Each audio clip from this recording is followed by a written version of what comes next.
would say the biggest challenge for me is just the amount of text I have to learn and memorize.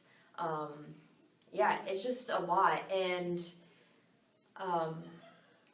it's really different from the way we would speak now. Like, the grammatical structure is entirely different, whereas if you were going to be doing something like a Shakespeare play, it's so different that it becomes almost like another language, so it's like easier to memorize in that sense.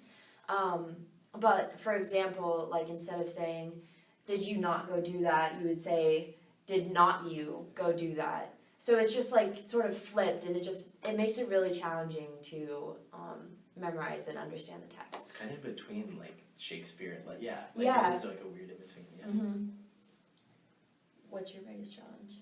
Oh yeah, mine would probably be similar with the structure of the sentence. Yeah. Because it's just figuring out exactly what you're saying, yes, and then figuring out how to carry that through the words you have. I think so. For me, it's finding like the operative words in some of it. So sometimes I have to go through it a couple times because I'll find myself saying it, and I'm like, in my head it makes sense, but the way it's coming out, it may sound like it's meaning something different. So that, and then also, I think coming in and thinking about Mr. Darcy, there's, like Colin Firth's really famous adaptation, all these other notions of Darcy, and so, being very familiar with the text and coming in with that, but at the same time, like, trying to approach it from where you find connections or where you see things that make sense, and then find where things don't make sense, and try and marry the two of those. So I think not getting too caught up in seeing other representations of that, but they're also really helpful to see one perspective on the character, or read one perspective on the character. Right, and the same with Elizabeth, because she's usually portrayed as the heroine, and she's not. Like, she's kind of mean, especially to Mr. Darcy for 95% of the play. So, my name is Isabel Fisher, and I am playing Elizabeth Bennet.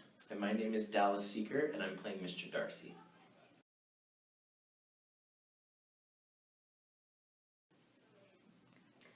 So I got started in the theater when I was about 6 years old.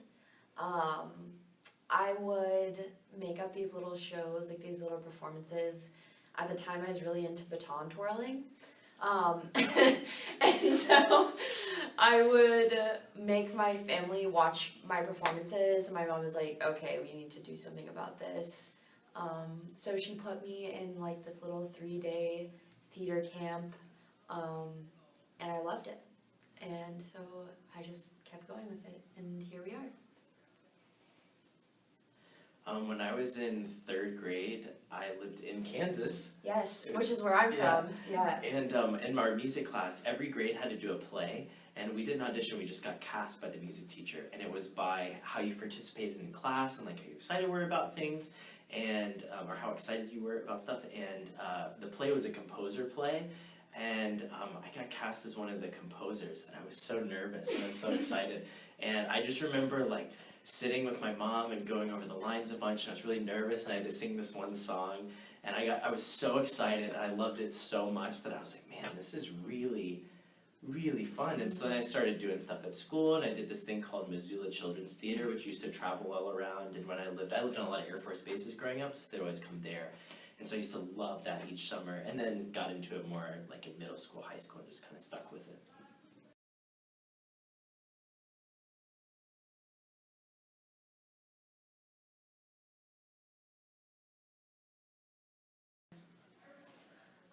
No, I don't think that they would actually end up together. Lizzie herself is already, in a sense, a very modern woman. She doesn't necessarily care to be married, which goes against like all societal norms back then.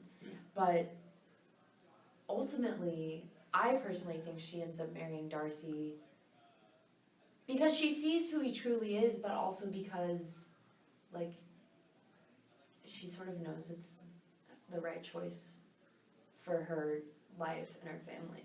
Mm-hmm.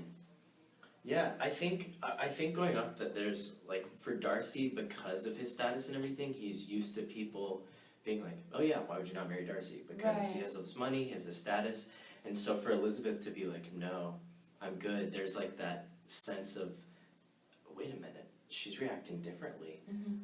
That's really fascinating. So there kind of becomes that thing of, well, now she's different, so you kind of get hooked. And I actually read an interview with Colin Firth when he was talking about Darcy, and he said something really beautiful that was something like, when you fall in love, there's one moment, it's something kind of mundane that you catch on that makes you fall for that person and keep going after it. And I think it's that where it's like, wait a minute, that's a different reaction. There's not that assumption that she'll just, want to be with me because of my status, my money. So there's more to that. So going off that, I think kind of that pursuit is genuine, and that the way it kind of evolves is genuine.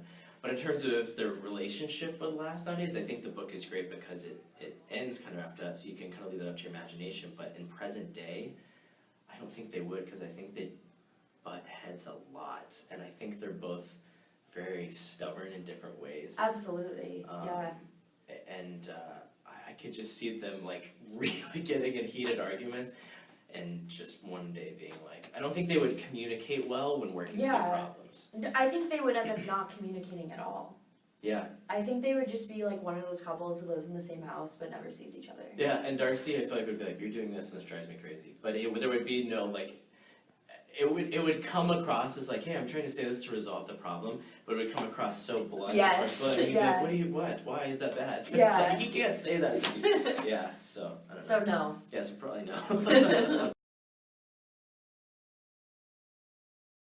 I do this thing when I get nervous that I can't stop yawning, so I just yawn a bunch to try to get it out so I'm not on stage yawning.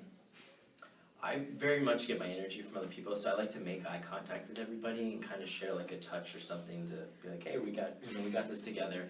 And then usually for some character, find whatever the in is, if it's like a mantra or something like a physicality, kind of settle into that while things are about to start. Those are good.